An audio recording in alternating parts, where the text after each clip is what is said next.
Oh, that might be kind of nice. Let's go with that.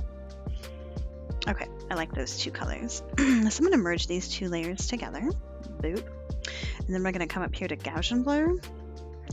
And I'm going to bump it all the way up to 100%.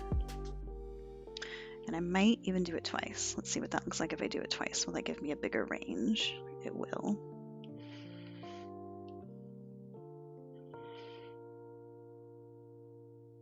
That's probably more like what I'm looking for. All right, let's put our little oval sketch on there and our little drawing guide back on. So now what we're going to do is we're going to color pick and grab some colors to put in our palette. These are going to be our base colors for our little dude. So now I'm going to come back over to value. And I'm just going to start from the top to bottom. So what I'm going to do is grab this and start up here.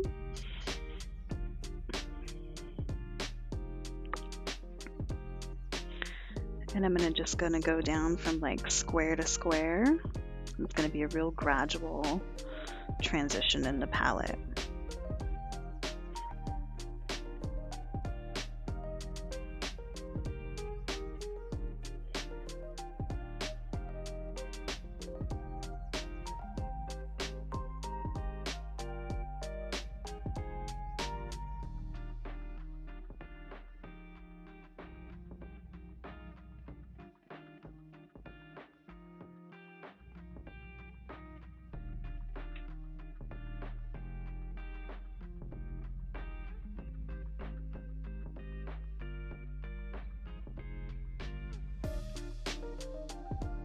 All right, so we have a nice spectrum in there.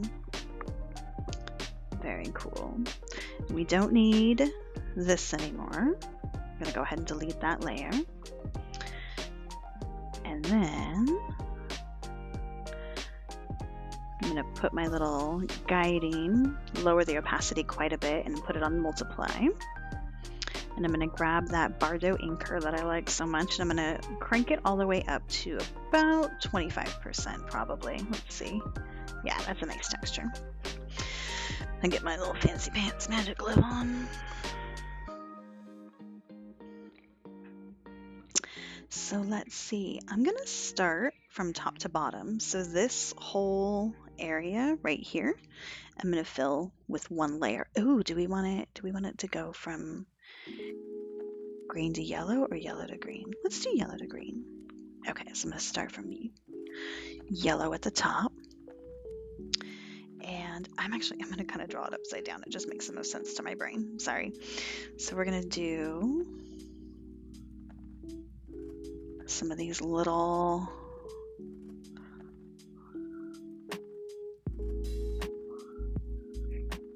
I don't know. Are they hair? Is it monster fur? I don't really know what it is. And I'm not going to worry about it being on different layers. I'm just going to mash them all on the same layer. Because we'll get to that whole like separation thing later. And I'm going to hit recolor. I have that saved in my quick menu. Zoom in a little bit. Make sure I don't have any missing pixels. That looks pretty good. I might want another little flary thing over on this side.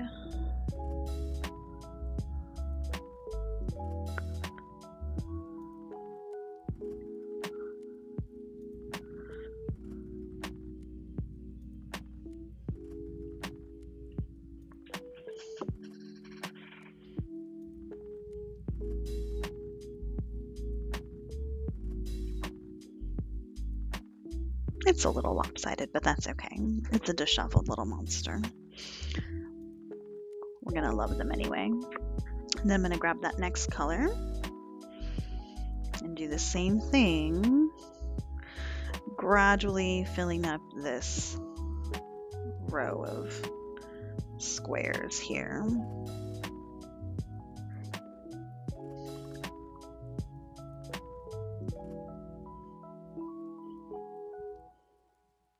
Oops.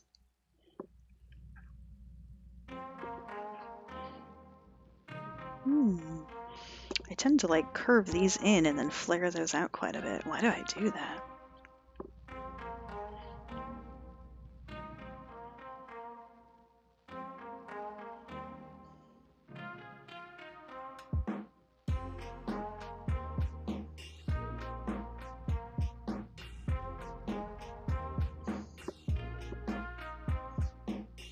That's a little better.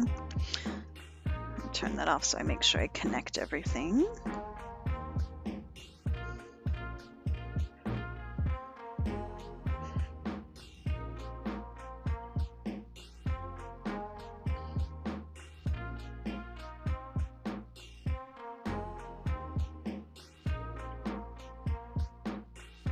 And I might go back and forth to different layers to kind of adjust these base shapes a little bit and their relationship with the layer beneath it.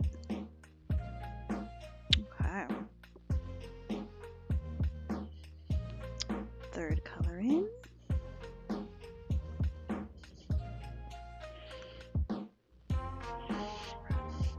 Michael Jackson hee noise.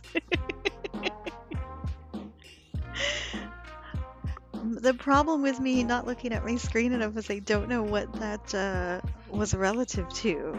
You gotta, I gotta look better. You have to catch me up.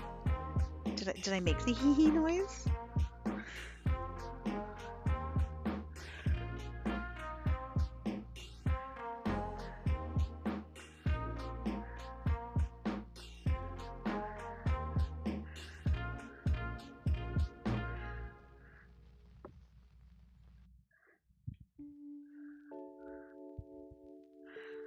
Looks very like hook beak kind of thing happening there.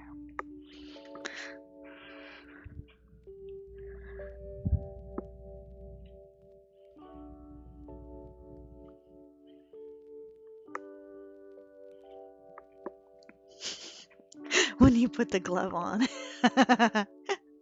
That's awesome. This glove is magical. It's all like loose and floppy and really sloppy. And I use it so much, all the like some of the stuff is scratched off of it, all the little emblems and whatever, but man, it's like butter. I can just rub it back and forth across my screen. My hand doesn't catch on stuff, so if I need to make like big cool swoopy movements, I love it.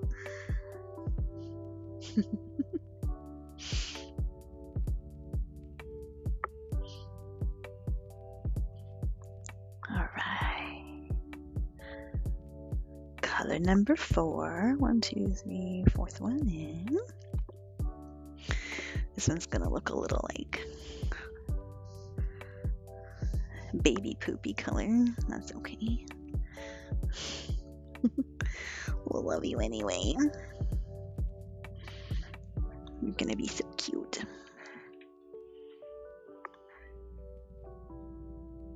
Whoops. It's like a leaf-shaped clump of fur coming out.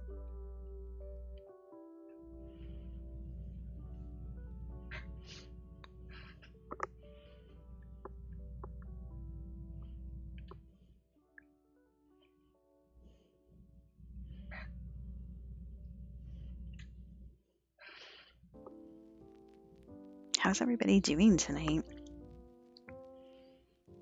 It's a really beautiful day. Very springy weather lately. We had kind of like a puberty temper tantrum weather the other day. That's how I think of spring weather, is very much like puberty temper tantrums. The combo of sun and rain and hail, and we got thunder and lightning at the end of the night. And today was all just sunshiny. We had a little impromptu play date for my daughter. One of our friends' moms invited us to meet them at a park to hang out, and parks are so hard lately, man. It's so tricky. We went, and our girls are old enough that they understand if like the playgrounds are too crowded or whatever. It's we'll find other things to do there. And sure enough, man, the playground had like 15, 20 different families there, and I didn't see a single mask. It was kind of rough. So our girls made daisy chains in the field. They were good sports about it. It eventually thinned out and died down enough that they were able to play for a little bit, which was a nice treat. But whoops, I don't want that color there. Delete. 1, 2, 3, 4, 5.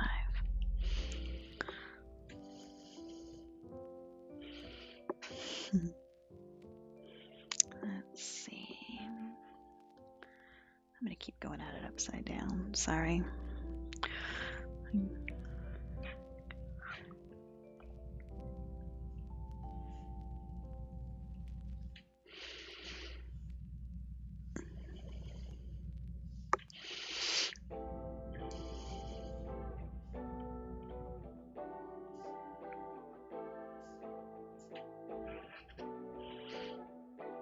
How's that look?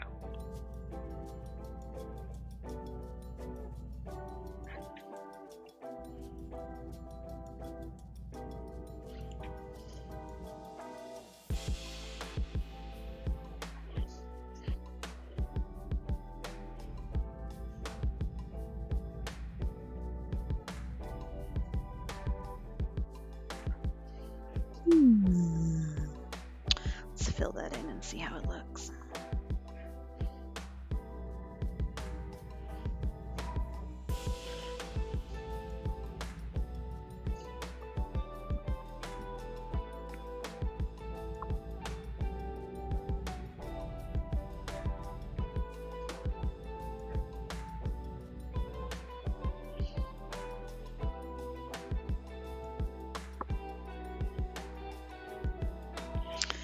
It's kind of some wonky business over here. Let's do this over again.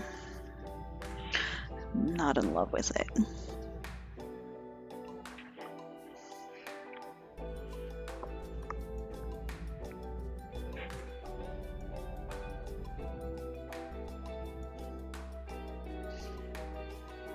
It's a little better.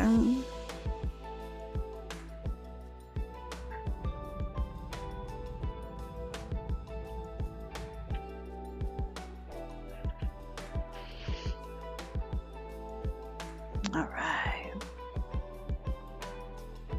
1, 2, 3, 4, 5. 4, 5. Color 6.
Okay.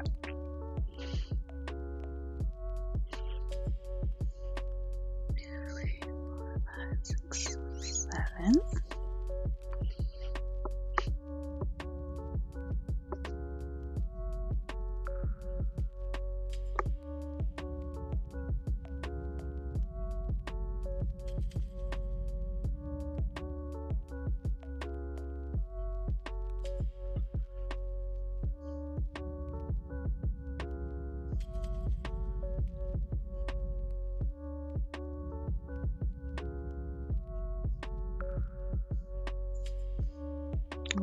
Oops, something wasn't connected.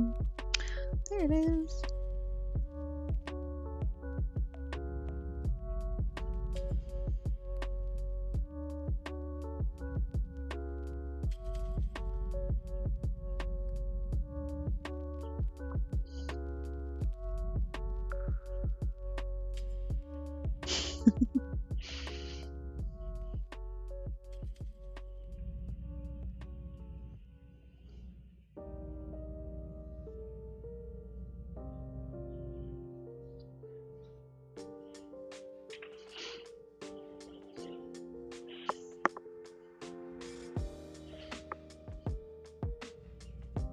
Let's make this a little more interesting.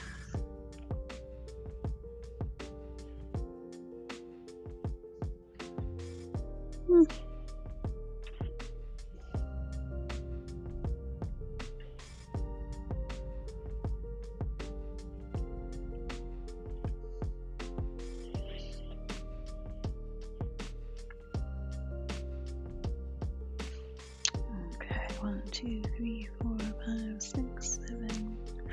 Color 8.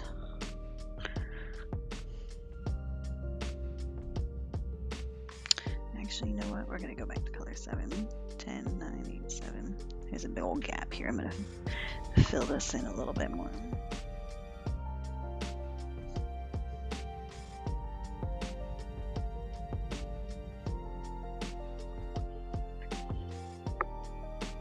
Next. 10, 9, 8.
Let's do another little stray over here, maybe. Oops.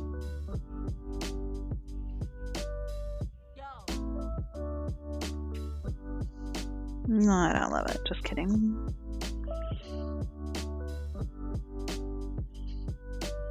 I'm gonna adjust this, rotate it out just a little bit. That's better. Oops.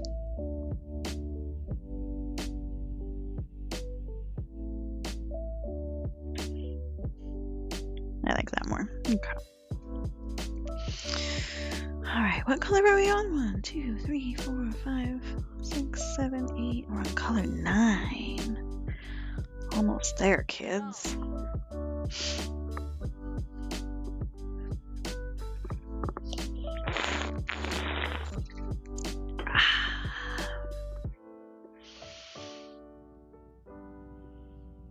Drink your water. Stay hydrated.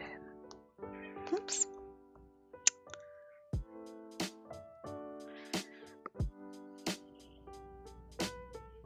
There we go.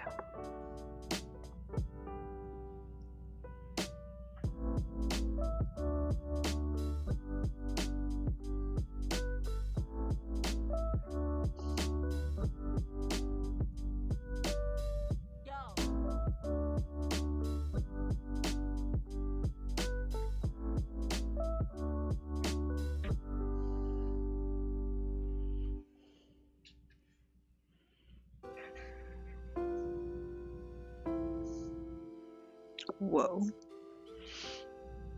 Definitely missed that.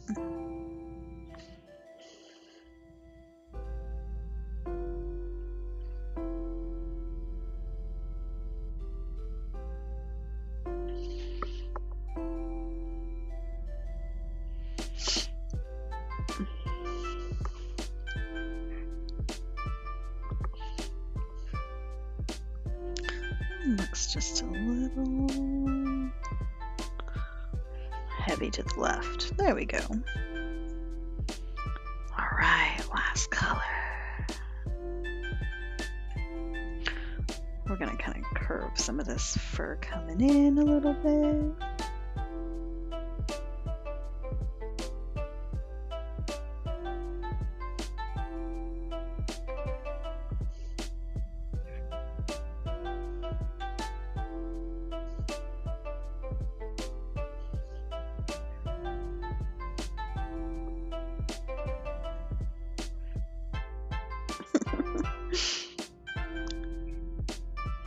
Put my iPad on sleep mode, but I still get all the like family notifications.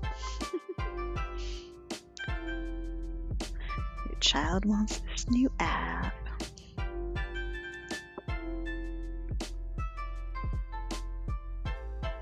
Alright, so let's take away this little, how does that look? It's probably pretty good. I might add a little more.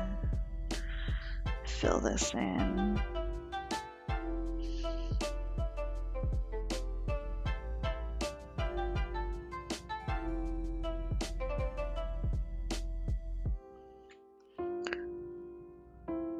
Whoops.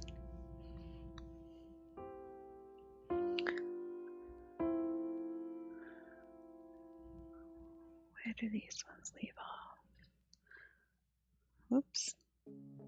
Ah. There we go. Now I can see what's going on under here a little better. That's going to be really heavy to the one side, so let's put another little color of this one on this side.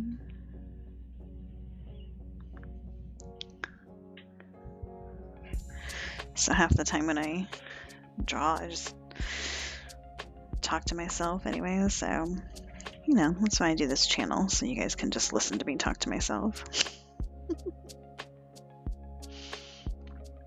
Alright, I think we're good. I think our little base for this little dude is cute and ready to go. I might do one more little... This feels a little imbalanced. We need something more on that side.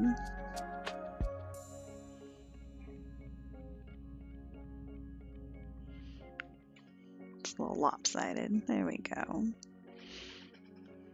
All right, cool. So we have all of our base layers down. And now we're going to work on finding the darker colors for each one of these. So I'm going to delete this layer because I don't need that one anymore. So let's just start with this first kind of mustard color. And the formula that I've kind of figured out, at least with that other palette that I made, we'll check and see if it looks good for this one as well, is when you're in the value mode in your color palettes, you've got this saturation up here, and then you have the, what does the B stand for? The brightness. So I was like, boldness? That's not it. Hue, saturation, and brightness. So what you're going to do is you're going to start with your base color, and in order to get a good like shadow color for it, you can just do the same color in like a multiply mode. That's an option. That's something that I use all the time. Sometimes multiply feels a little too saturated for me, and it doesn't quite have the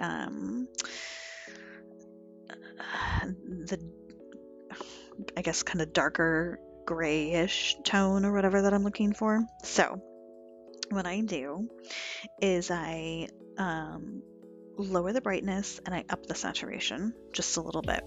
So I'm going to lower the brightness by 10% and up the saturation by 5%. And that usually is a good, nice, balanced color. So we're going to take our, let's see, we'll just work from the top down. So saturation, we're going to go up by 5, so now it's at 83%. So we're going to go up to 88, just a little bit. And we're going to lower this from 82 to 72. And I'm going to just tap that color right here. And that looks like a nice, dark. If I draw that on top of this, I feel like that's a really good shading color. So I'm going to try that formula with the rest of these. We're going to grab the second base layer. We're going to up our saturation by 5, so now it's at 77. I don't know if y'all can see these numbers. Probably not. It's from 77 to 82. And then from 77 to 67 on the brightness. And then I have that color for my next one. So let's see, on the saturation it's at 70, we're going to go up to 75, and the brightness we're going to drop it from 73% to 63%. All right.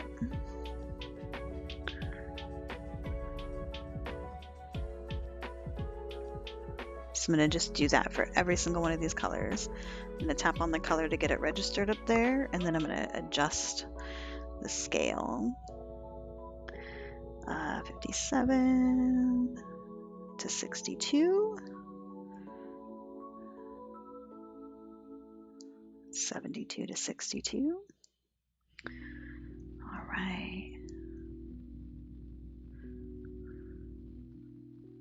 It's a lot easier for me to do this when I'm not talking out loud. Hopefully I'll get the gist. If you don't, I can explain it again if you care to know. 43 and 5 is 48.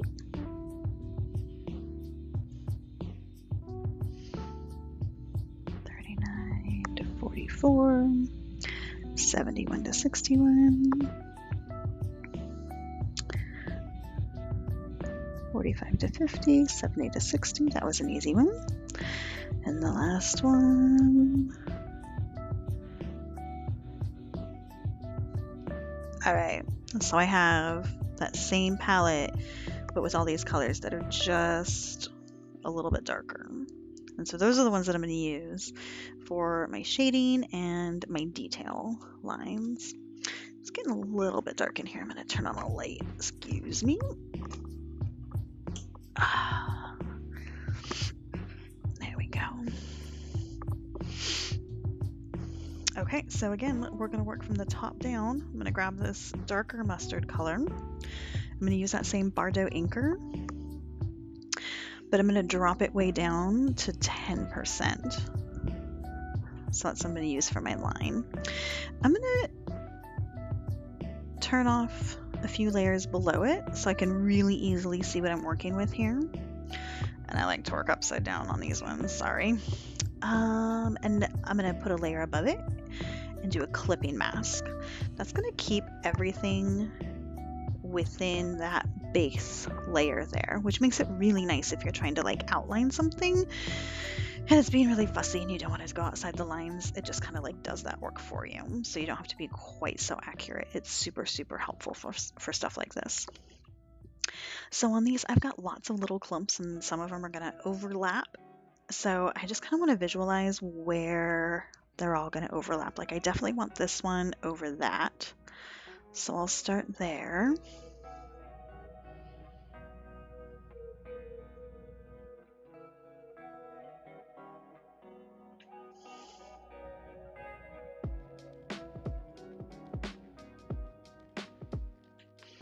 But I also think I want this one to overlap that.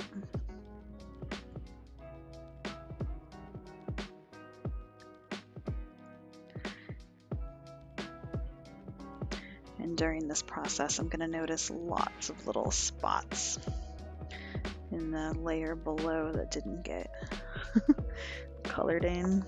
Some missing pixels. And it's going to bug me, so...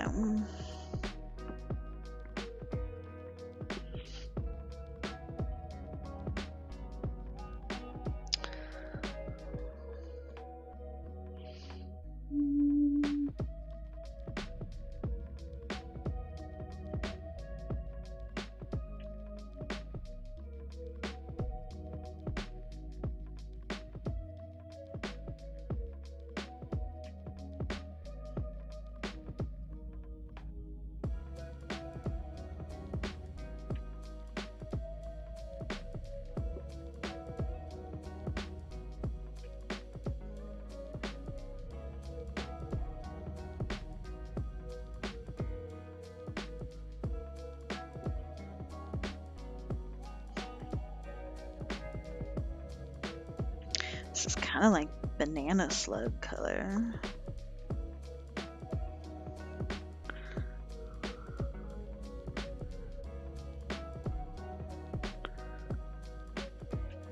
Are banana slugs only in Washington?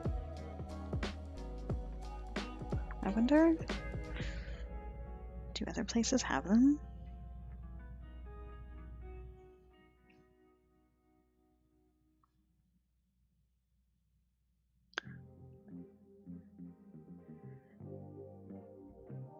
If anybody ever watches this and doesn't know what a banana slug is, go Google that. They were like a childhood fascination and horror at the same time. I was kind of afraid of them when I was little.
And I missed some more spots.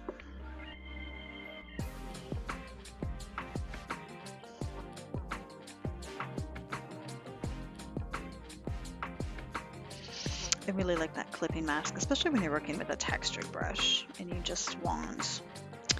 My iPad freezes up when I'm trying to zoom and resize things. It's so frustrating. There we go. Yeah, but especially if you want to keep that fun, like, jaggedy texture and not have too thick of an outline. I love it. Alright, so that is our first little section. I'm going to do another clipping mask. It's kind of cool. If you do it in between your base layer and where you had your clipping mask there, then it just automatically clips it for you, so you don't have to do it again. I just Googled them and this is my new favorite thing. They are Santa Cruz's school mascot. I'll be over here thinking about the fighting banana slugs for a while. That is terrifying. A banana slug as a school mascot. Yeah, I'm going to be thinking about that for a long time too. Crap. Thanks, Sarah. How do banana slugs fight? Wow. I've got a lot of questions. Alright, so I'm going to do some shading. I'm going to do that splatter brush that I like so much, and it's on the clipping mask, and it's that same nice dark color. I'm going to just put in some nice solid shadows here.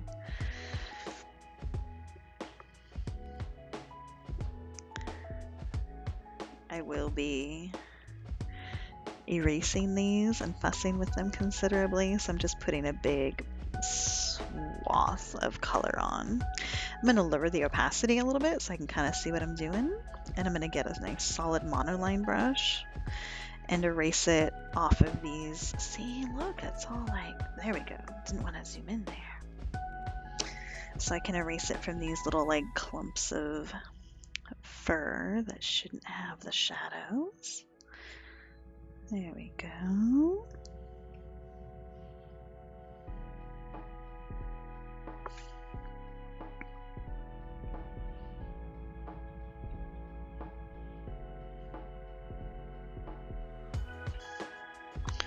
All right, and then I'm going to bump the opacity back up all the way, grab my splatter brush as the eraser, and then I'm just going to kind of like tap that in.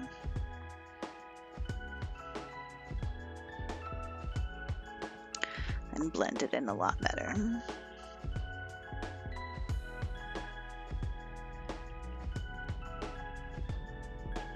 God, fighting banana slugs. Slowly. They fight slowly. Do they have like little fists? How do they even do it?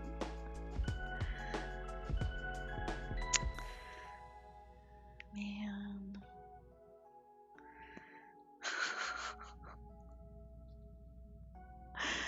I might need to see that school mascot. Sarah, you're gonna have to text that to me later. Okay. So I want to do my shadows a little bit further apart so I could control them a little bit better. So I'm going to do another layer. And then that way I can do the shadows here without them interfering too much with each other. And I'll merge them here in just a bit. But this gives me a little more room to work. Lower it so I can see what I'm doing. I'm going to shut this one off so I can really see what I'm doing. Get that nice solid eraser brush.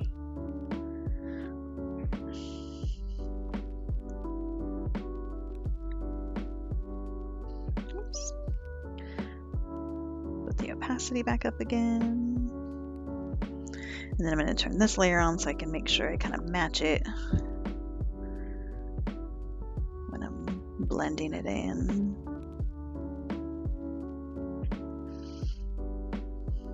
All right, there we go. And then I'm going to merge those, do another layer, and then I'm going to go back to that Bardot inker, and I'm going to drop it from 10% to 5%. And then I'm going to do some little details here. These can be nice, just kind of messy lines. I did a pattern similar to this when I did the library doodle workshop. And one of the students, I don't know if it was a kid or if it was somebody else, they called it a shallot. They're like, can you show us how to draw that shallot looking thing? I was like, ooh, that's a cool way to describe it. So we're going to put that little shallot line pattern in all these little clumps of hairy, furry stuff.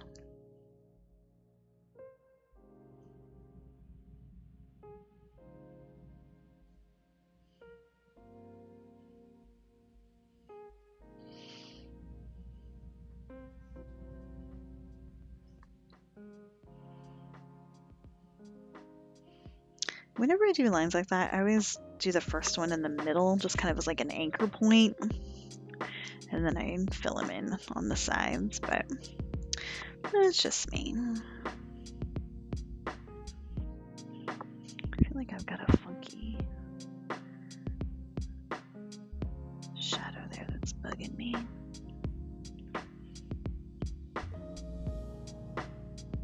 There we go.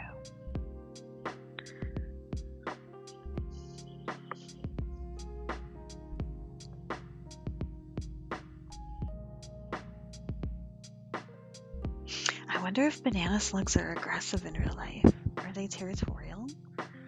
Do do they really fight like in nature, or are they peaceful? There's an article here about the Vikings smushing the banana slugs in volleyball. I had to think about that because at first I thought you were talking about real Vikings and what they did with banana slugs, and I was like, I don't know if I want to know.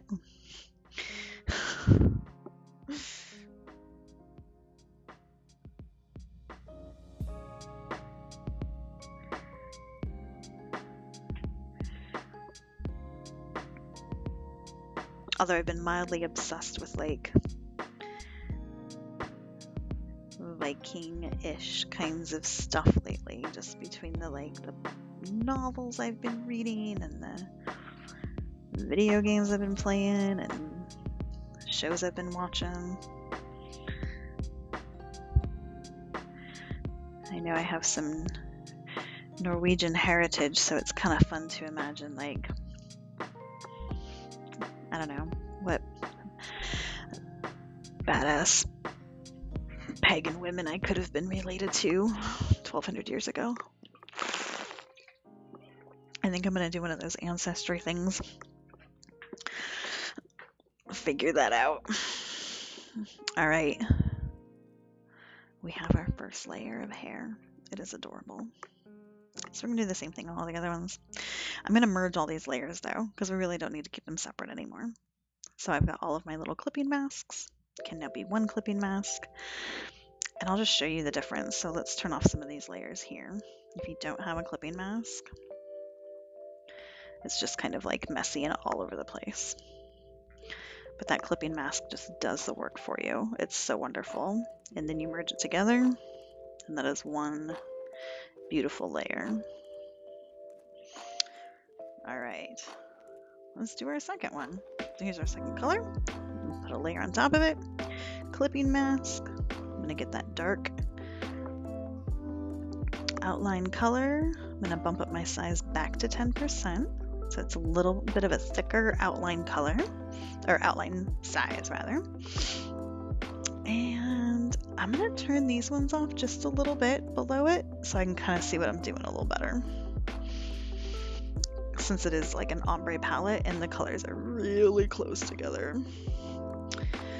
So let's see, I gotta think how I want some of these overlapping. This one I really did like, oh, we have our middle one, and then it just kind of like shuffled all the way to the sides, but I like to mix it up a little bit more if I can. So I'm gonna do this one. Just gonna go on the top.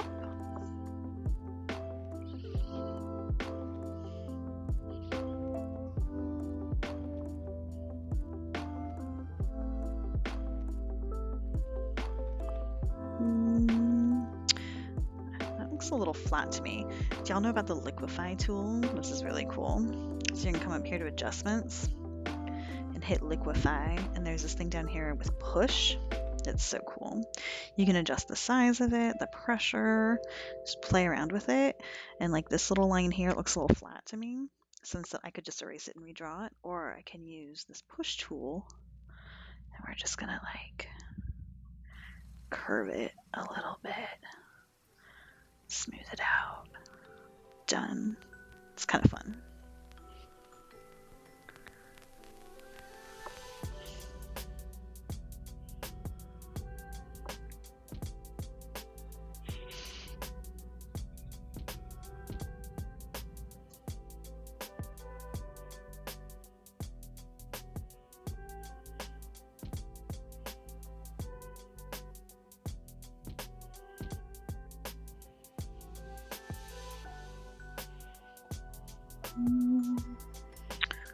We're gonna have this one come on top as well.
All right. Turn these layers back on. And let's do a little shading. So I'm going to do this in a couple parts. I'm going to do the shading from the little clumps of fur on one layer. And then I'll do the shading from the other color from this top layer down below. Does that go all the way up there? It does. I missed that spot. Whoops. All right. Lower the opacity so we can see what we're doing. Erase the shading from the top. Keep wanting to call these leaves. They look so much like leaves. Maybe this could be a little leaf monster. Maybe I should just roll with it. Maybe this isn't hair or fur. Maybe it's leaves.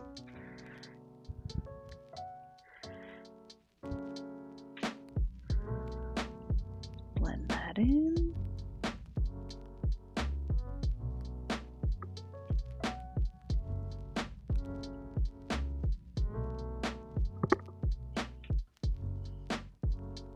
That push thing is going to save me so much time. Isn't that awesome? I use that push tool a lot. That's really fun. Liquify does some really cool stuff. If you haven't messed around with it at all, I highly suggest it. The twirl right and left is really, really fun too. You can just kind of like mess with swirling colors together. The pinch and expand is really fun too. I tend to use the push the most, just to really gently smooth things out that I'm not super happy with. But the other things are super fun. That came out in like, I don't know, maybe 2 or 3 updates ago. It's kind of a fairly newish thing with Procreate. I remember when it first came out, I actually was drawing a whole series of my snail cards, and I was so excited about it. I used the twirl right and left for some of the designs on the little snail houses. So those were super handy. God, so maybe it's been a couple years now. All right, let's do another layer of shading, and this shadow is going to come from this top layer of leaves, because this is now a leaf monster. I have decided this is not hair or fur.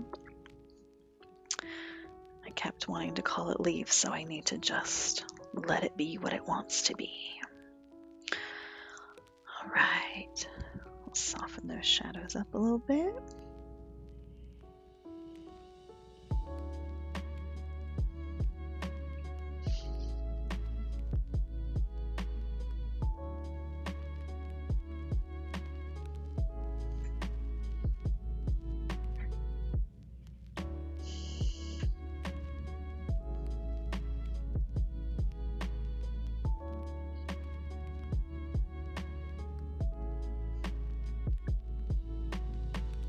Go. Okay, and then one last layer, back to that Bardot inker, down to 5%, and we'll add our details, and then we'll flip it upside down. Boop.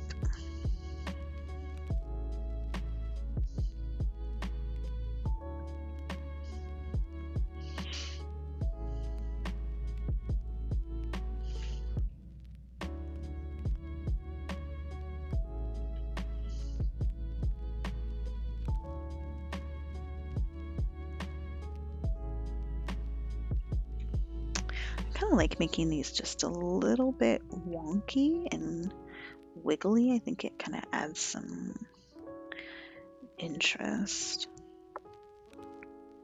I've done lots of pieces where I've been really, really careful and tried to make them all like perfectly spaced out and drew the lines really slowly. And then when I was making that cute pink little practice monster, I did it all wonky, and I was like, ooh, I like that too. Whoops.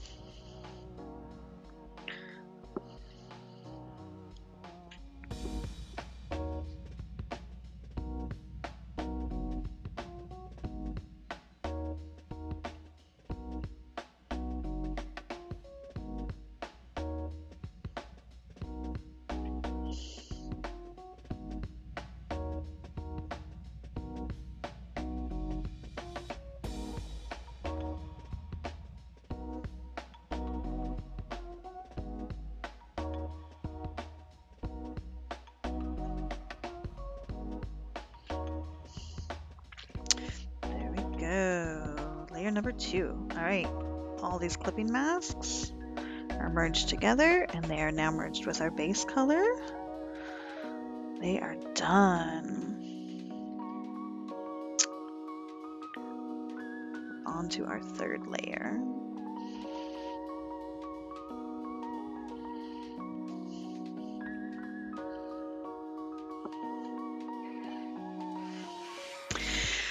Want to become famous by followers, primes, and viewers. I wish I could figure out how to delete stuff from chat. That happened last time and I gotta figure out how to do that. I should Google some things.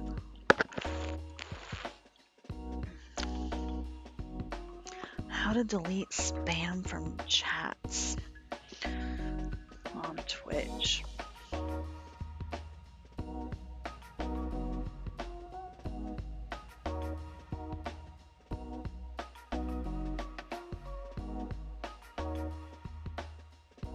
I think I'm also about due for a new tripod here.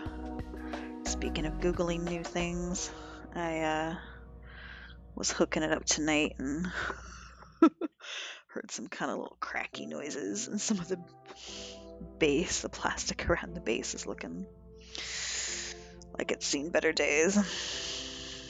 So if anybody has recommendations on really good tripods for iPhones, I am in the market.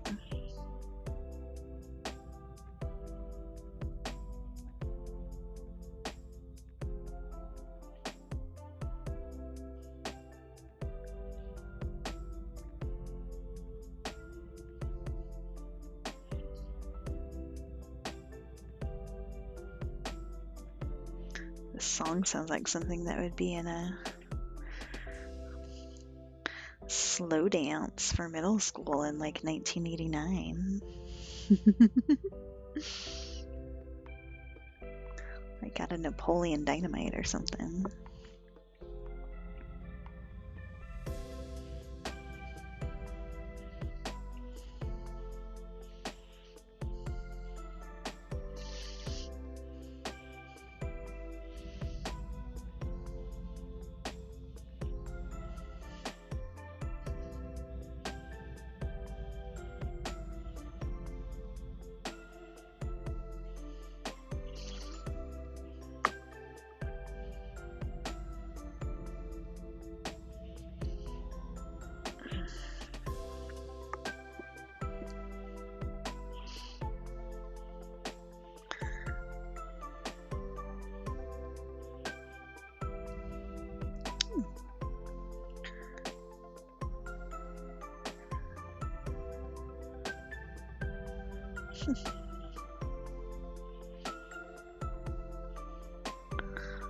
All right.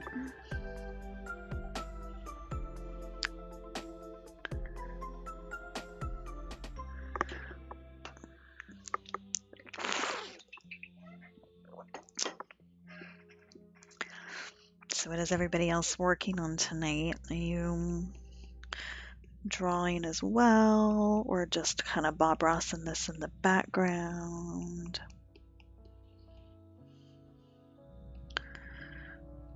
Or if you're drawing, are you drawing something else?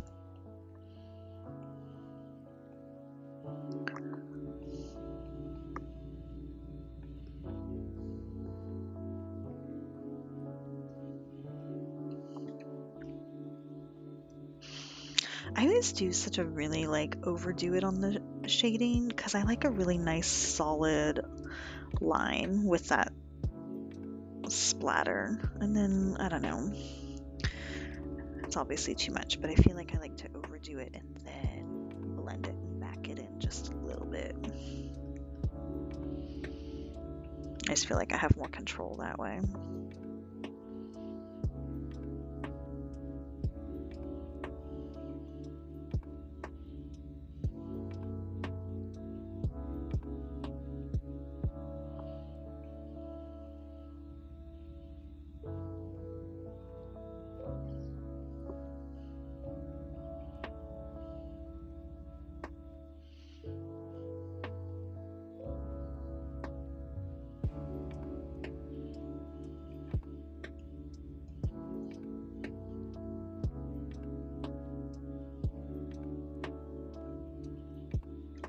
Doing some figure practice. Yay! I'm drawing some mushrooms. Oh, but I'm having trouble with colors today, so I might switch to something else. We should draw mushrooms together. I've actually thought about that. I love mushrooms, but I know what that's like when you're having trouble with colors.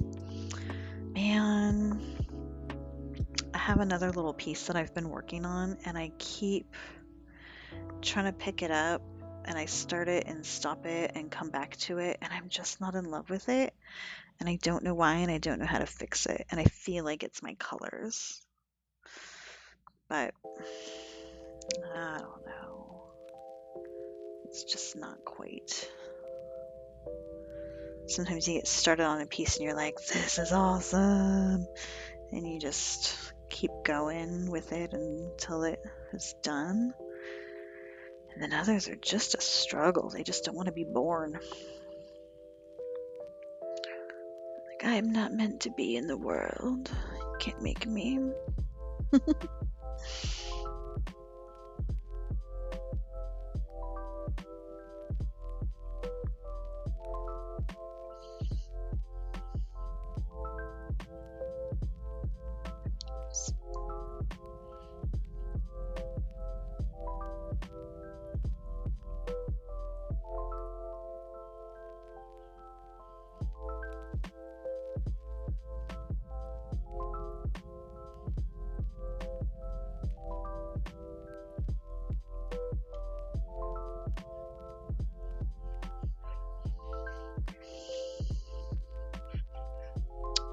Right, pretty happy with those.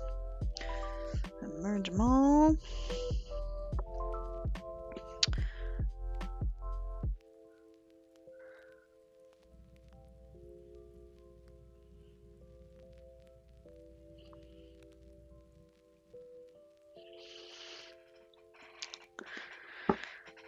Do your mushrooms have faces on them, Sarah?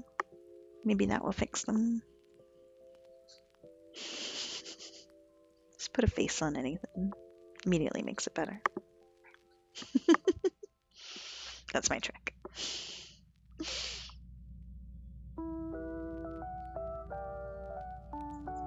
Ooh. See, look at that mess I made because I took for granted. There's a clipping mask. Fix my mess. Clipping mask.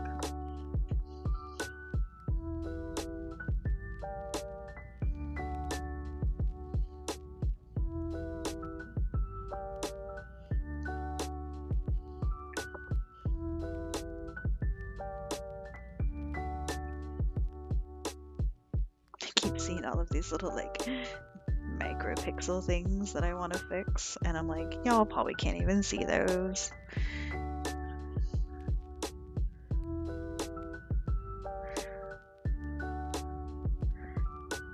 Try to remind myself to not fix things that other people can't even see, much less care about.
They were going to, but they don't seem like they want to, so maybe that's the next version. It's a real struggle. It's legit. I keep wanting to draw my coffee mugs as little creatures. See, it's this sort of thing, like this line here that I'm like, I missed that. I totally stands out to me and bugs me, and y'all probably can't even see unless I like super zoom in on it. It's the kind of nonsense I waste so much time fixing. What am I on? Fourth color. 1, 2, 3, 4. 1, 2, 3, 4. Okay. Anyways, I keep wanting to draw my little coffee mugs as characters. But I feel like every time I draw a coffee mug, I just don't love it. So I'm like, don't know what to do about that.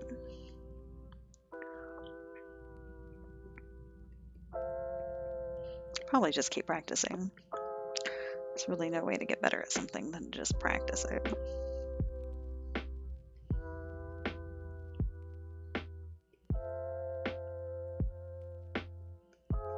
Okay, I'm gonna fix that one because that's a mess. What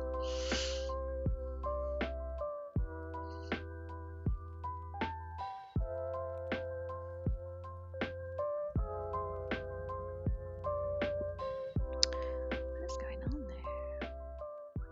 1, 2, 3.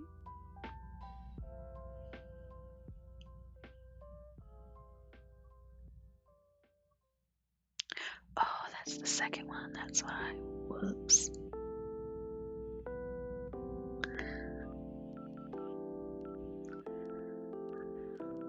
Select. Sorry, I'm just whispering to myself as I fix my mistakes. Don't mind me.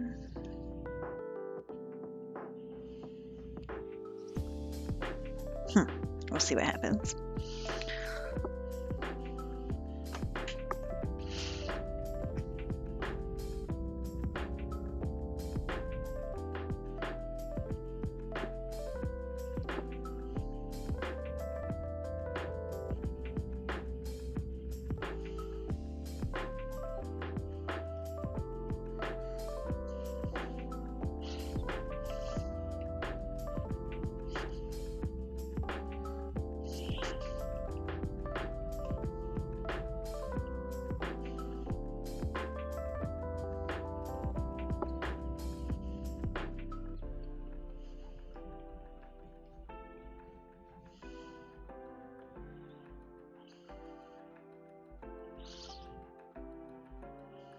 That works.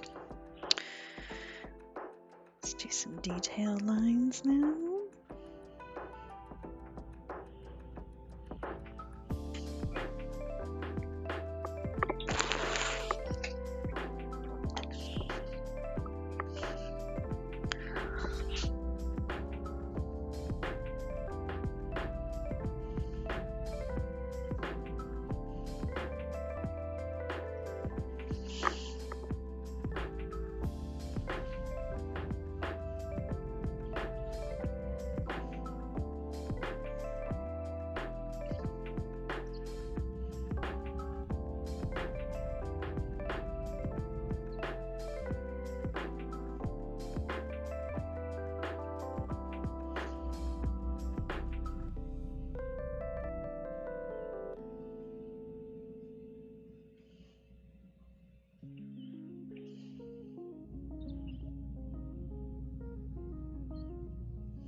Cool. Happy with that. 2, 3, 4, 5.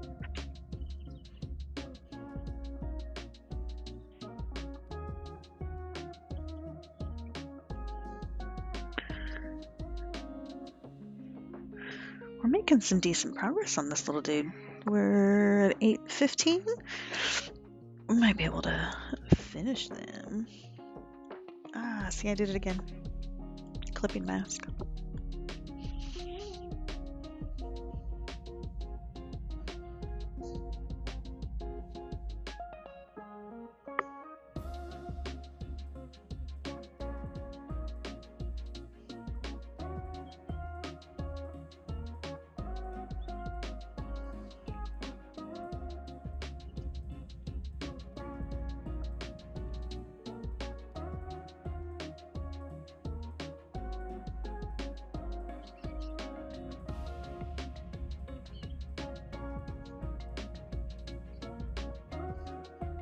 So, and do you remember how last week I was telling you that I was really obsessed with The Witcher, this video game we got for the Switch?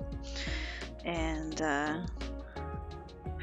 it's so cheesy, and like the fighting's kind of awkward, but it definitely like fills an entertainment void for me. I super love it. It took a minute for it to grow on me, but now I'm kind of obsessed with it. And then after we'd played it a while, I did some Googling, went down the Wikipedia rabbit trail, and discovered that it was also a series of books and a Netflix show. And I was like, this is fascinating. So we watched one episode of the show, and it was so cheesy and so awesome, and like just like the video game, exactly like the video game in so many ways. It was pretty entertaining. And then I was really curious about the books, because I think all of this takes place in like, well, it's a fantasy world, so but the author is Hungarian, I believe. And so I got the first audiobook. I'd heard really good things about the audiobook and started listening to that a few days ago, and I love it so much. So awesome. So I've been listening to that while I've been drawing, and it is it's very entertaining. The guy who does the narration, his voices are just pretty spot on.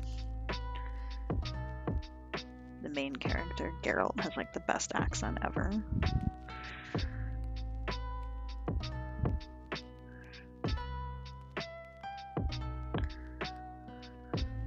The first book is called The Blood of Elves. Doesn't get any like nerdier fantasy than that.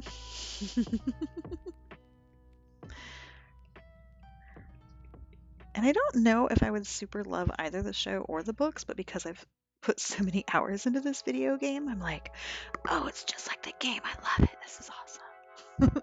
And I'm getting so much more like backstory to the characters and all the drama in their little magical worlds.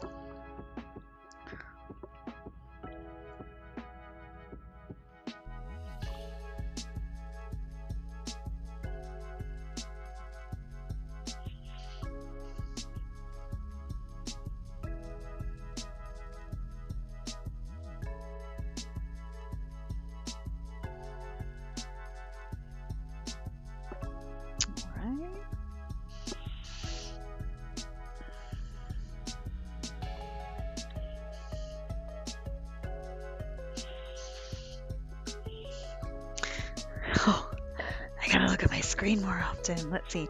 Have you seen the memes about the actor from the show building his own PC? Because if not, I'm texting you.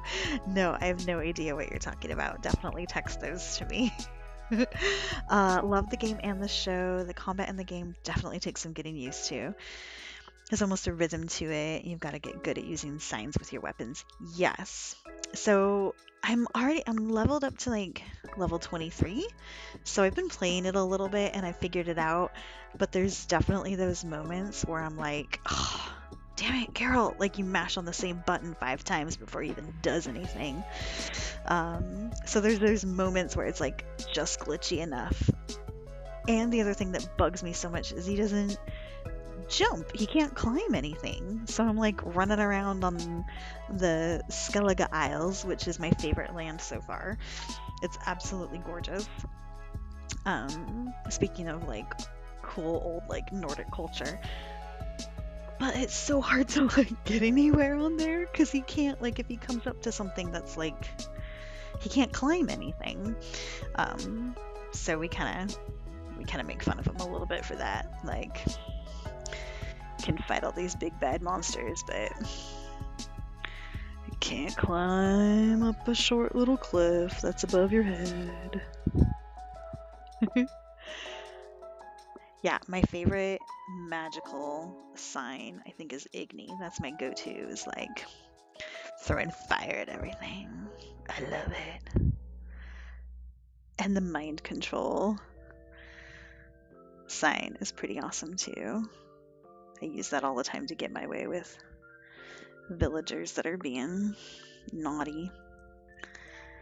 They want to be jerks and not cooperate. I'm like, Jedi mind warp you into doing what I want. And I noticed that that gets you a lot more experience points too when you use your like influenced instead of just fighting them.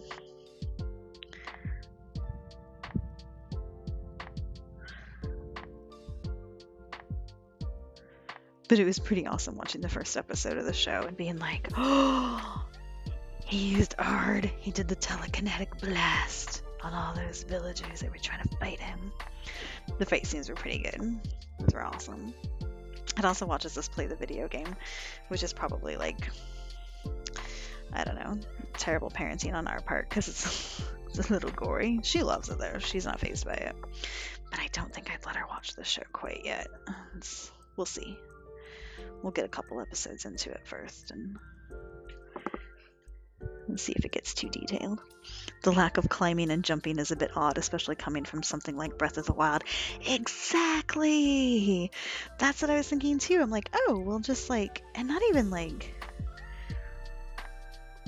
climb up a huge mountain. I'm just talking like, man, if it's like at like eye level, you'd think for all of his awesome powers, he'd be able to just like pull himself up on the cliff, but no.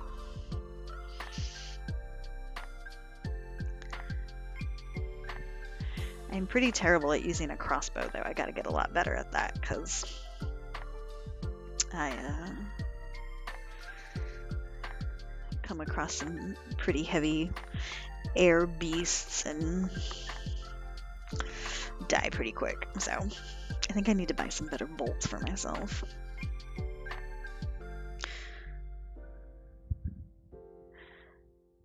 Let's see, 1, 2, 3, 4, 5. I'm on the 6th color now.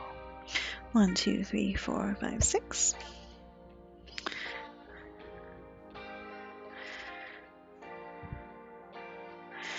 Yeah, it's pretty awesome though. I've gotten super into it. Josh has a character and he plays it too. He's not quite as far along as I am though, because I tend to hog it a little bit more. He's very generous with it. He's like, no, you play, I'm tired, I just want to watch.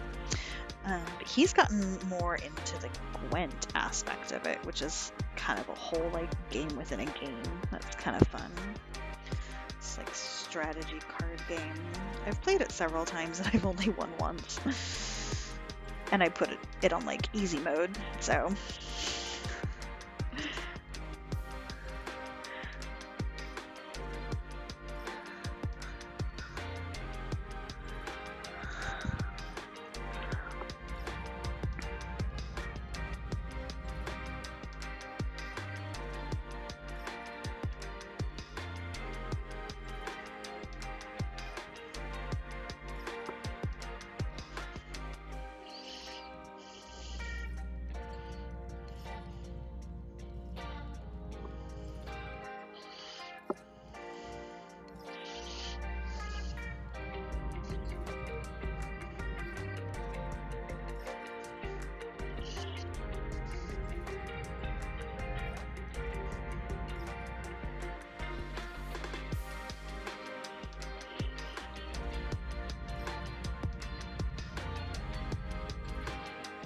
I'm really liking these like shadow colors though with the base ones.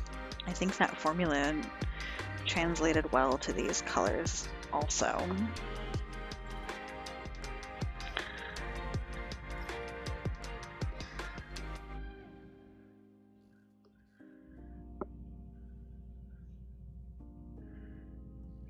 took the brightness down by 10 points and the saturation up by 5.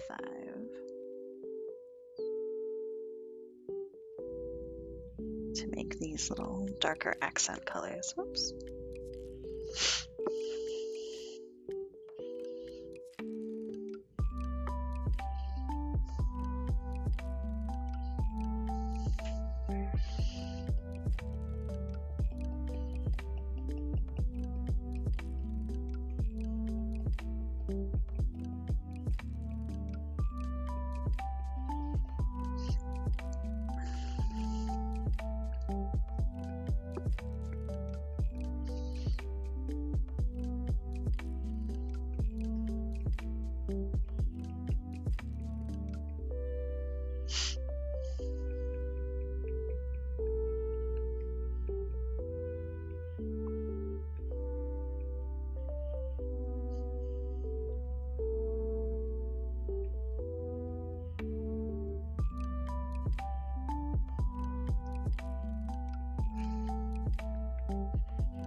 I really want to play Assassin's Creed Valhalla. I think, Baron, had I asked you about that before?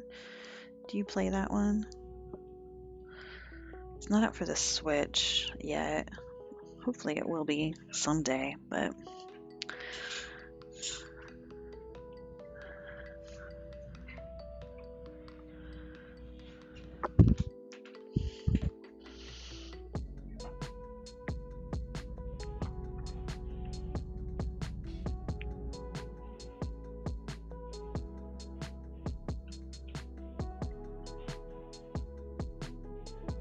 I'm curious if that game is any good.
Go. It's coming together. Oh, cutie patootie. All right, we got 4 more layers. Fill in those details. Oh. Let's see. I have played it. I got through maybe the first 20% before Cyberpunk 2077 came out. I don't know what game that is. The prologue intro was a ton of fun. All takes place in Norway, and the world design is super pretty. I was just starting to get into the rhythm of the gameplay in England when I stopped and switched to Cyberpunk. That's so cool. Yeah, I definitely want like the old Nordic mythology or, you know, some of that gameplay in my life. I don't know of anything really that's on the Switch at the moment. We've kind of contemplated buying another system too, just to expand our collection a little bit. But you know, with it being COVID and everything, I think everything is kind of hard to find. So 2, 3, 4, 5, 6. I'm on color 7. 1, 2, 3, 4, 5, 6, 7. What is the Cyberpunk 2077 all about? It got a little repetitive at times, but they did a good job with adding some fun little self-contained side quests, which break things up. See, that's what I thought. We do have the other one. I know Assassin's Creed has a ton of games out, but we have we bought like the duo pack that takes place in the Caribbean. I can't remember the name of it. It's the most recent one that's out for the Switch. And that was pretty fun. Josh played it a lot more than I did. I mostly just kind of watched, so I didn't get into it quite as much. But yeah, sometimes those games can get a little bit competitive, but Sarah, ooh, you're in for it now. I've heard there's a new DLC for Immortals Phoenix Rising, which is almost a new game. I don't remember the title, but adds an Eastern mythology storyline. What's Cyberpunk? Initiate dissertation mode. Yes. No, I love it. I love like geeking out on things that I super love. Yes. So DLC for Immortals Phoenix Rising. I think that what I had seen was they were going to do 3 different DLCs. We got the first one because I blew through Phoenix Rising and super, super loved it. And then we got the first DLC, and it was all just like I keep wanting to call them shrines because I compare it to Breath of the Wild, like I compare every other game to Breath of the Wild. But they were all like vaults, and I just felt like it was just like a whole world of puzzles. I wanted to kind of like run around and do different like quests and fight monsters and do other kinds of puzzles rather than just like vault puzzles, and so that was a little bit disappointing. But I know that they're also supposed to have other DLCs coming soon, so maybe I need to check back. The Eastern mythology storyline did intrigue me, and then I felt like there was something else that they were going to add to, like a new character or something like that. So I should get back into that one because that was super fun while we were playing it. That was another one that like we just all played together as a family. I was usually the one that had the controller and mashed the buttons. Have a little bit more gaming in my background. So don't tell Josh, but I'm better at video games than he is.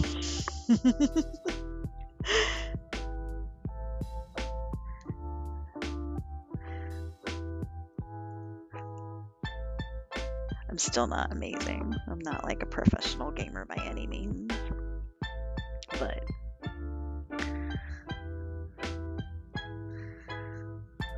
I did a lot of it in my 20s, so, you know, old skills, man.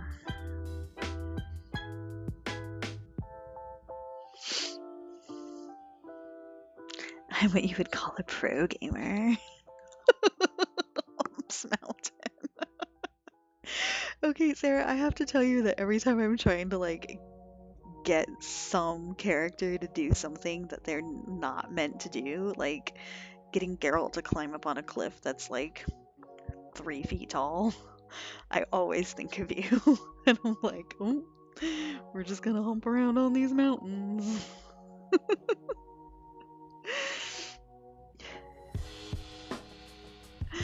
So awkward. I love it.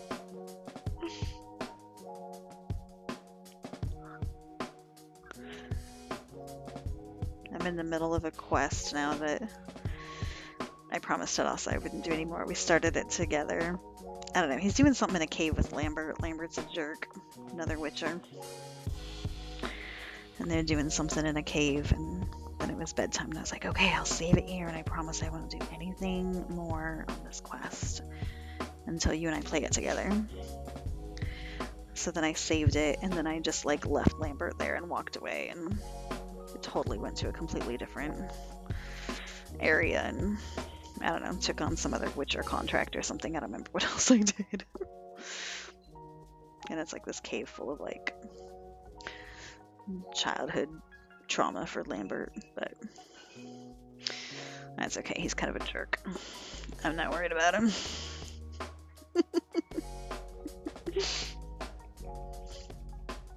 I'm glad you appreciate that, Sarah.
Detail layer.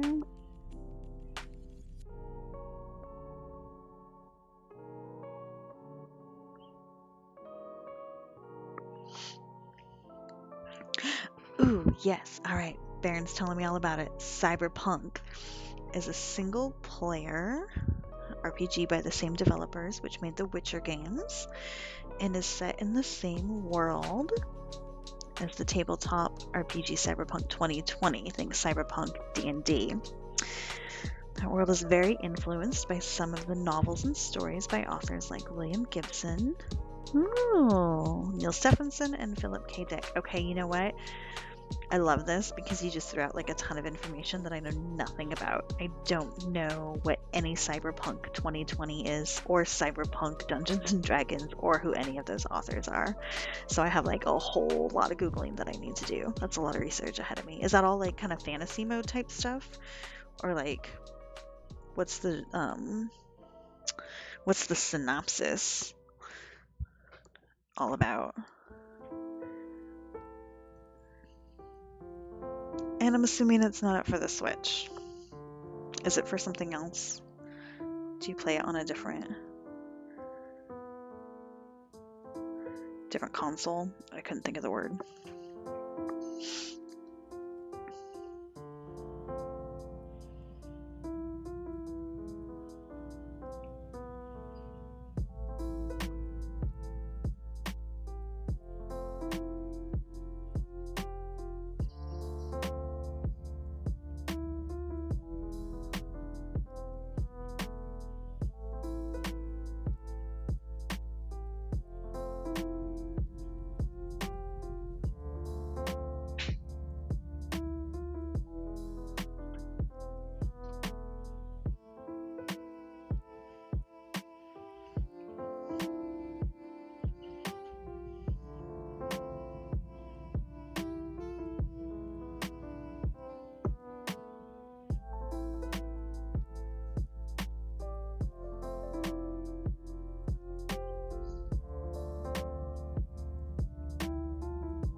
10, 9, 8.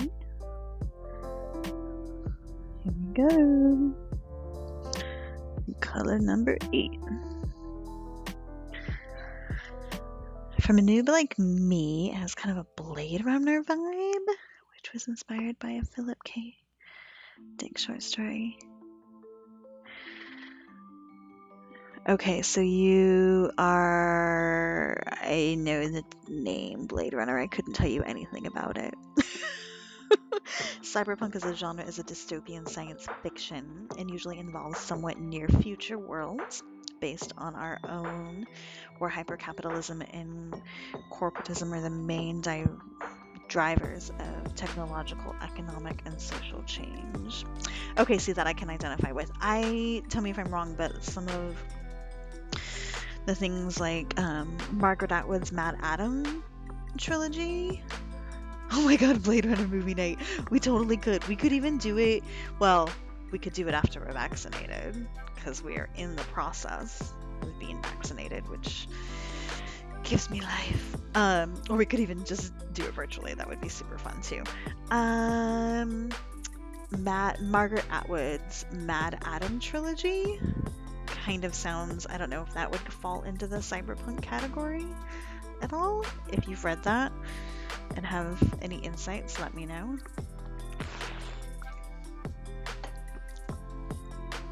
And then I might know what you're talking about.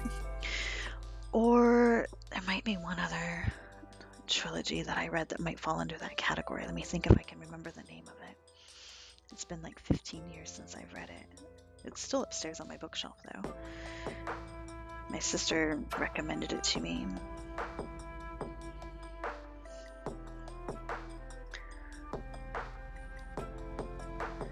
Oops.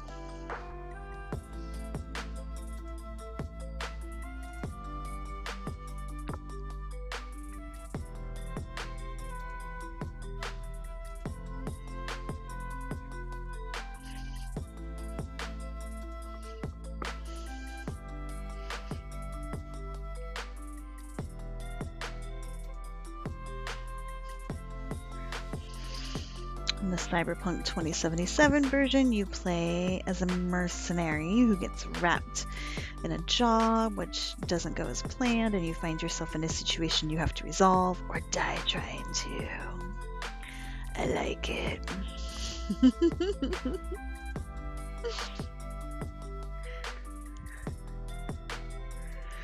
That's awesome. I'll have to check it out. Do you play it on the Switch or do you play it on a different console?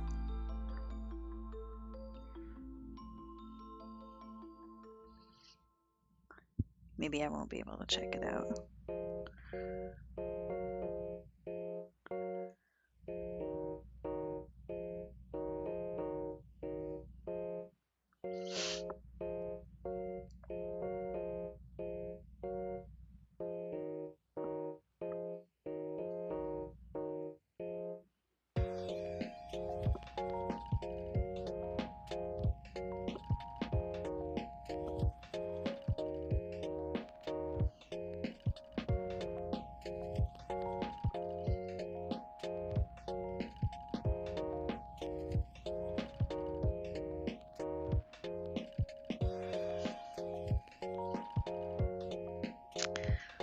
Let's see, I think I'll put this one.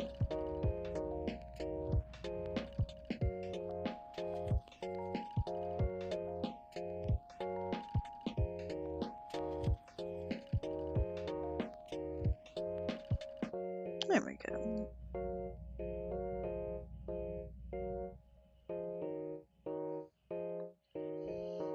Okay. Let's do a little shading.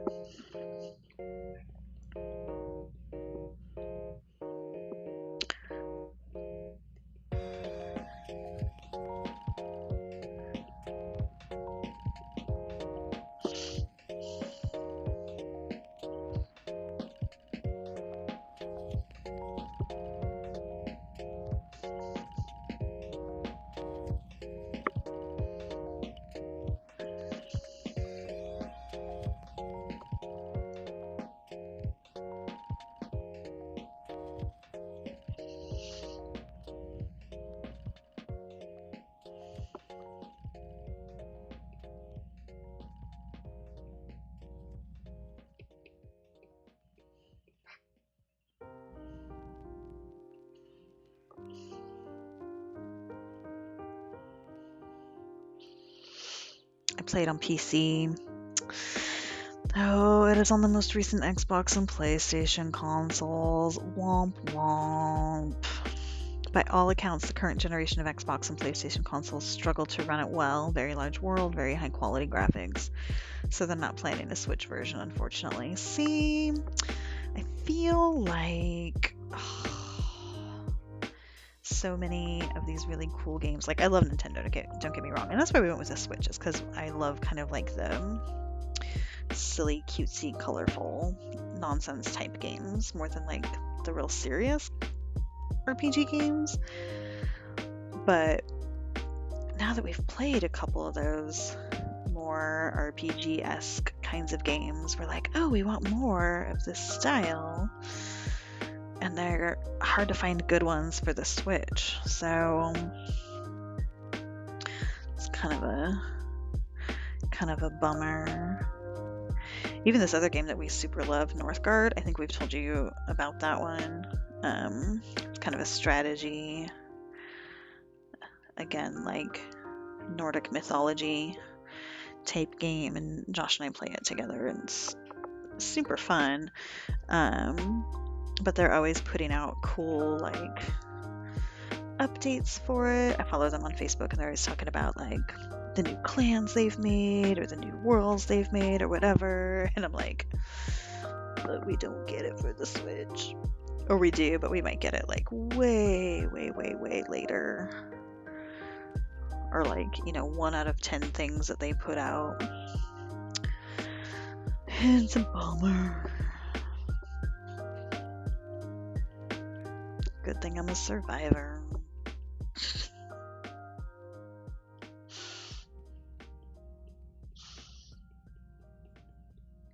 Maybe someday we'll get them.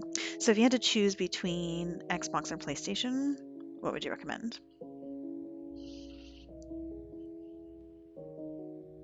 Not that we could get either one of those right now, but in theory.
Alright, I'm super digging this. We're on color number 9.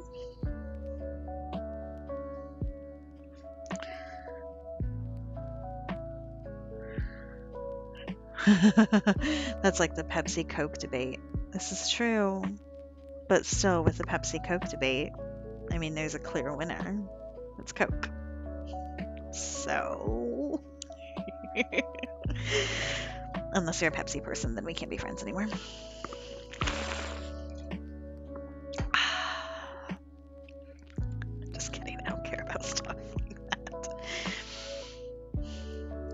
actually, we have a case of the like Mexican style Cokes in our garage that we've had forever and that are probably expired. But I make carnitas every once in a great while. Unfriended. I was on thin ice there for a second. Are you a Pepsi person? Did I learn something new about you?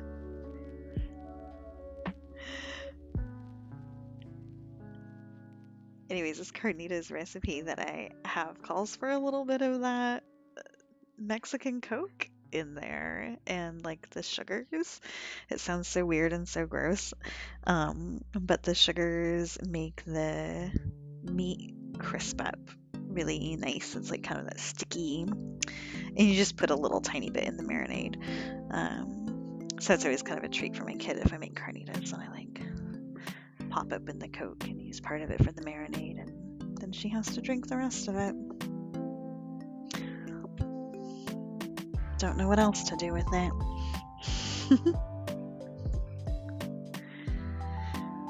I don't actually drink either. I'm just kidding.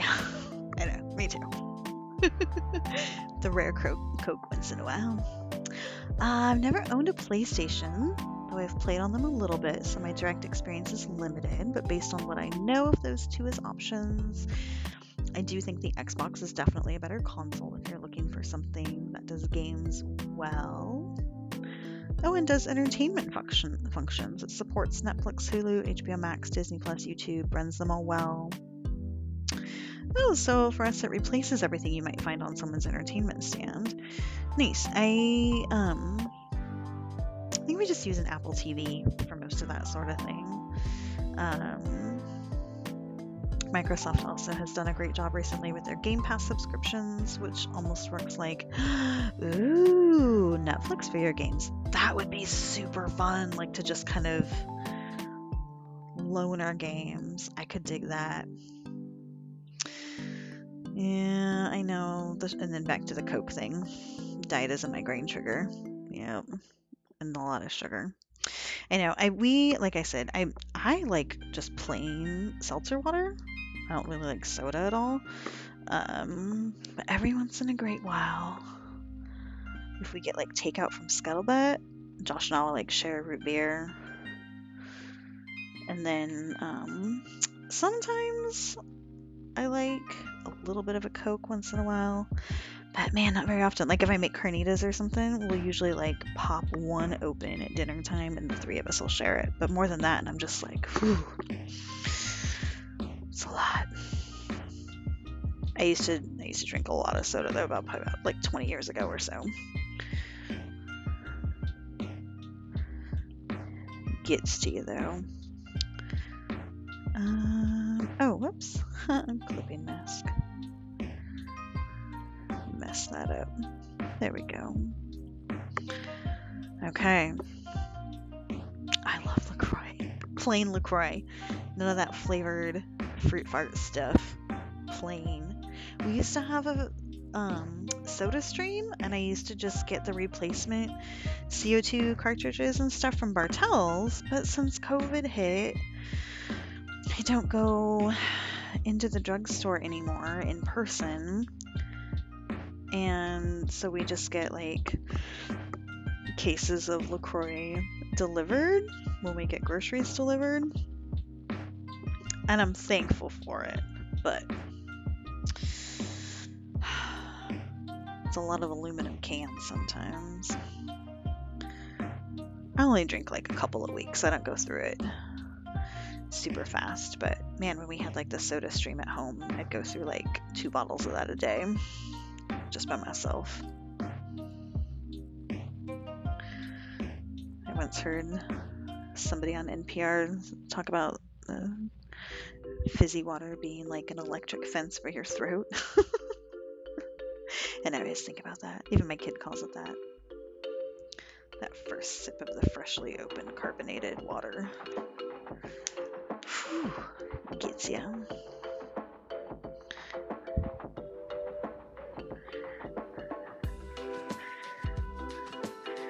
They've got some great small and indie titles. I played Spiritfarer and Kanto recently, included in the subscription, and both of them made me think of you because the art is so beautiful and colorful. Oh no!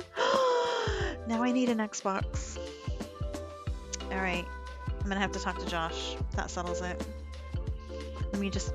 Xbox, right? That's what you're recommending? Not PlayStation. I still get them mixed up. Okay.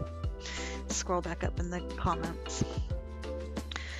Xbox with the subscription. That's on my wish list. How much does the subscription run? I wonder.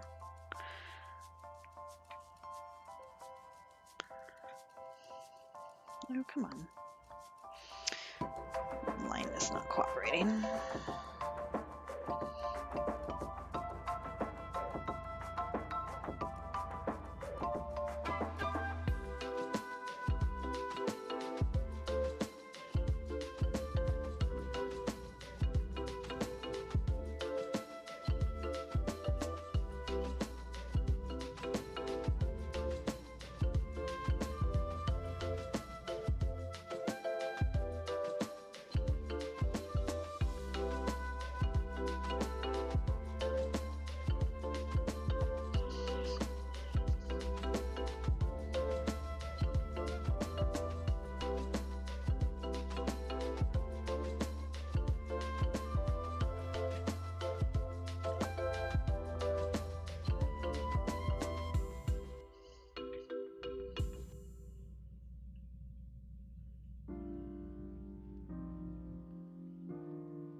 Coming together. We are on our last color, and then we gotta add some eyes to this little cutie. Game Pass Ultimate, which includes all our premium online functionality, multiplayer, and some other app support, as well as the Game Pass for only $15 a month. That's not bad at all. He looks so good. Isn't he so cute? Thank you. Yeah, I used to be so like skeptical and frugal of all like entertainment subscription anything type stuff. I'm just like, no, we don't need it. And then now with COVID, I'm like, meh, we need it. Anything to stay entertained and do fun creative stuff. And I mean, it's art, right? Video games are art. The music is art. Man, some of these video games have just the most gorgeous music. Like even The Witcher has such cool music in it. I can't tell you like how many soundtracks I've ended up buying from games I've played because they're just stunning.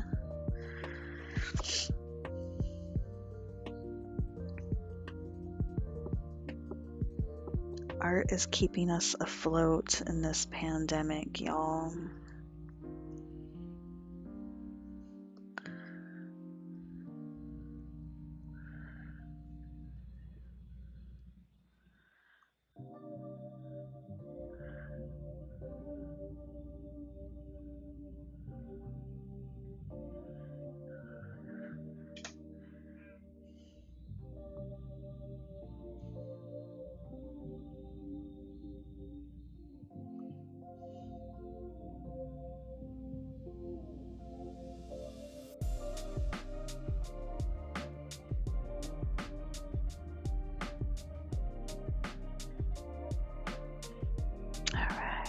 Shading.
It's 9:01. We are so close to finishing this little cutie. I'm just gonna stick around till he's done. We'll go over just a little bit tonight.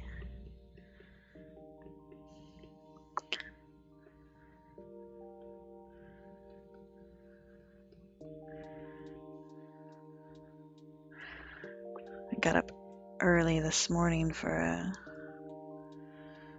chiropractor appointment. So I'm kind of sleepy. I'm still gonna have to play The Witcher a little bit when I'm done here, though, I think.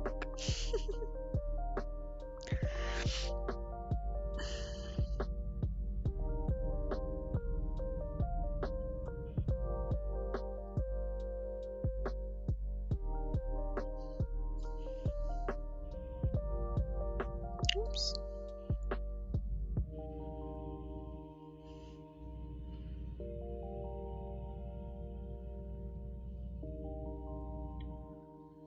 Hip is starting to feel a little spicy. I'm sitting here for a couple hours without moving around.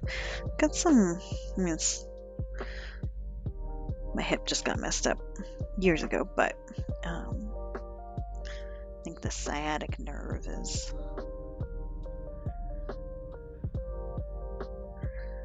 making itself known.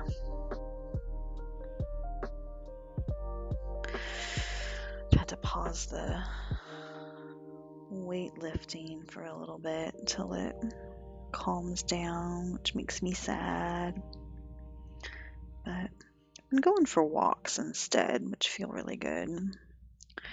It's been kind of nice to change things up a little bit.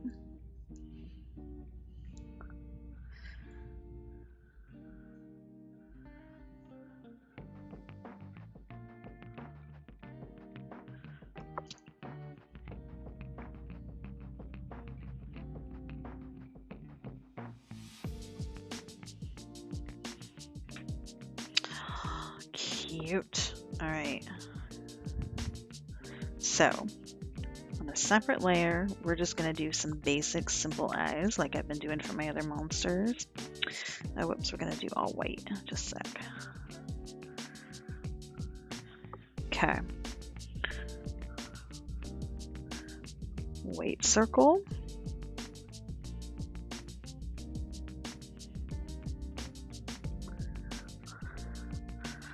Black pupil. How big do we want the pupil? Do we want it real big or real tiny?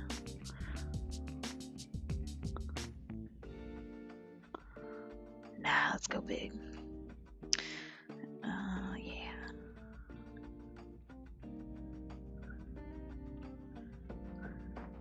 Center that up. Drop that in. And then we'll do some little white highlights on it.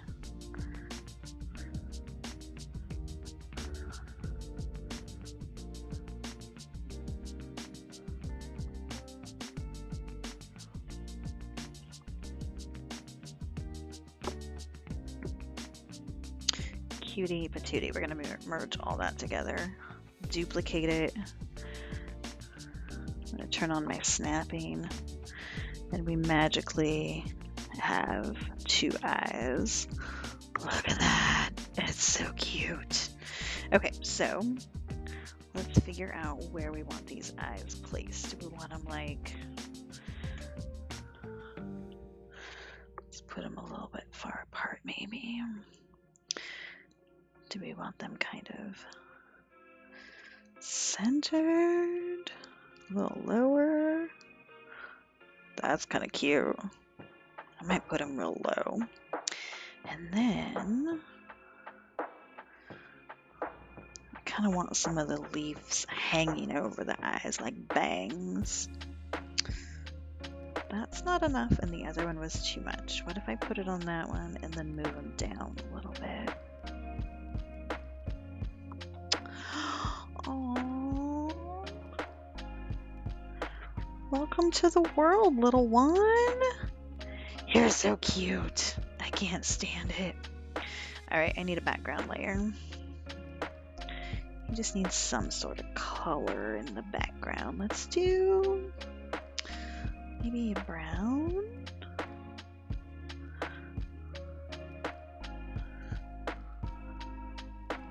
And that little white dot that we did that one time with the robot. Whoops. There we go.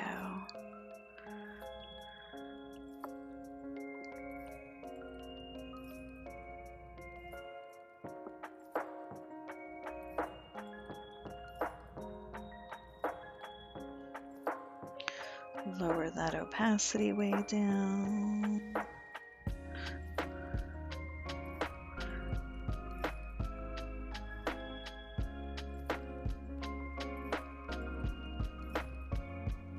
You are super cute. Love it.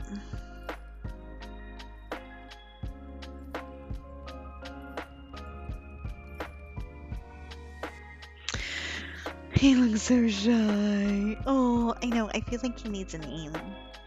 And if I had more time, I would also do a little like shadow behind him and maybe some texture on the background and all that good stuff. He's so cute. All right. Any names? Do we have a name? Filbert was my favorite character in Animal Crossing. Filbert is the first name that comes to mind. Might be Filbert. All right. This was super fun tonight. Thank you so much for joining me and hanging out. He could totally be a Filbert. He could totally be a Filbert. I think so. Whether you do along with me or do your own thing or just kind of let me like Bob Ross you in the background. Thank you for supporting me and supporting my little social time and art time. So appreciate it. So I will see you all next week, Wednesday at 7. All right. Thanks. Bye.